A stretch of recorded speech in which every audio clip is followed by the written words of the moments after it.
આજે આપણે બનાવીશું એકદમ સ્વાદિષ્ટ એવું વાલનું શાક.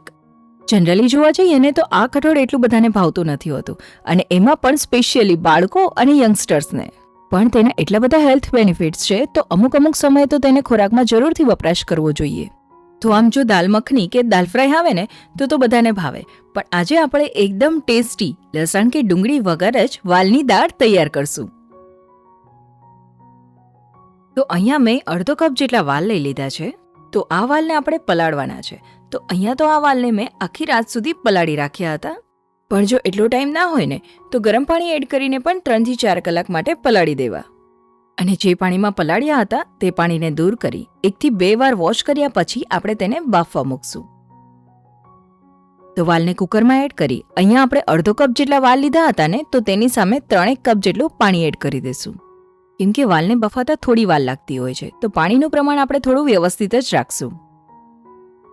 હવે તેમાં મીઠું અને થોડું તેલ ઉમેરીને આપણે 5 થી 6 વિસલ બોલાવી લેશું.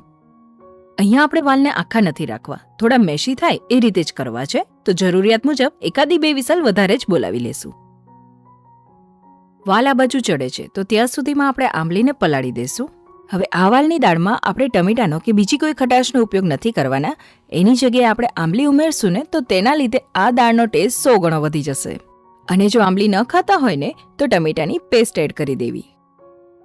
તેમજ એક મસાલો પણ તૈયાર કરી લેશું. તો થોડું હળદર પાવડર, તેમજ તીખાસ મુજબ લાલ મરચું પાવડર. તો અહીંયા તો મેં કાશ્મીરી મરચું વાપર્યું છે. તેમજ ધાણાજીરું. તો અહીંયા ધાણાજીરુંનું પ્રમાણ થોડું વધારે જ રાખશું. અને તેમાં થોડું પાણી એડ કરીને મસાલાની પેસ્ટ બનાવી લેશું. તો નેક્સ્ટ અહીંયા આપણા વાલ પણ એકદમ સરસ એવા બફાઈ ગયા છે.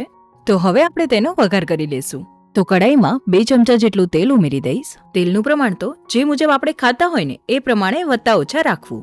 અને તેલ ગરમ થાય એટલે તેમાં અજમો, થોડી હિંગ, 1 થી 2 નંગ જેટલા તમાલપત્ર, સૂકા લાલ મરચાં, ત્યારબાદ બાદિયા એટલે કે ચકરી ફૂલ ઉમેરી દઈશ. આવી રીતે ખડા મસાલા પણ અમુક જ્યારે ખોરાક બનાવતા હોય ને ત્યારે તેમાં જરૂરથી વપરાશ કરવો. અને ત્યારબાદ આપણે જે મસાલો બનાવીને રાખ્યો હતો ને તે એડ કરી દેશું. અને મસાલા જ્યારે એડ કરતા હોય ને ત્યારે ગેસની ફ્લેમ કે પછી હીટને આપણે એકદમ ધીમી જ રાખવાની. અને મસાલાની પેસ્ટ એડ કર્યા પછી તેને પણ અડધી 1 મિનિટ માટે સતળાવા દેશું. ત્યારબાદ આપણે જે બાફેલા વાલ છે તેને એડ કરી દેશું. આમ તો કેવું કે વાલનું શાક બનાવતા હોય ને ત્યારે થોડો ચણાનો લોટ કે પછી તલ અને શિંગદાણાની પેસ્ટ બનાવીને એડ કરતા હોય, પણ અહીંયા તો વાલને આપણે એકદમ સારી રીતે બાફી લીધા છે. તો જ્યારે મિક્સ કરશું ને તો થોડા મેશ પણ થઈ જશે. તો ચણાનો લોટ કે પછી બીજી અલગથી કોઈ પેસ્ટ બનાવીને એડ કરવાની બિલકુલ જરૂરિયાત નહીં રહે. અને હવે તેમાં થોડો ગોળ અને આપણે જે પલાળીને રાખી હતી આંબલી એનું પાણી એડ કરી દઈશું. તો આમ આ વાલની દાળમાં ગળપણ અને ખટાશ બે બેલેન્સવાળું હશે ને તો જ ખાવાની મજા આવશે. અને ત્યારબાદ થોડો ગરમ મસાલો ઉમેરી ઢાંકીને 5-1 મિનિટ માટે ચડવા દઈશ.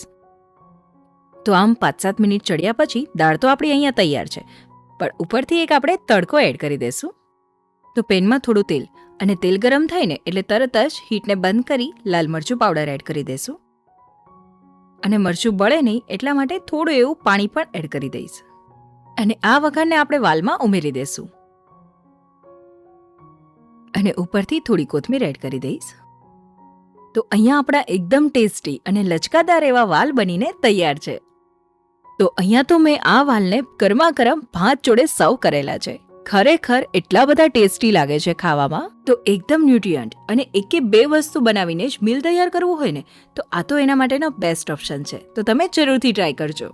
અને જો આ રેસિપીનો વિડીયો ગમ્યો હોય તો લાઇક, શેર તેમજ મારી ચેનલને સબસ્ક્રાઇબ કરજો. ખૂબ ખૂબ આભાર.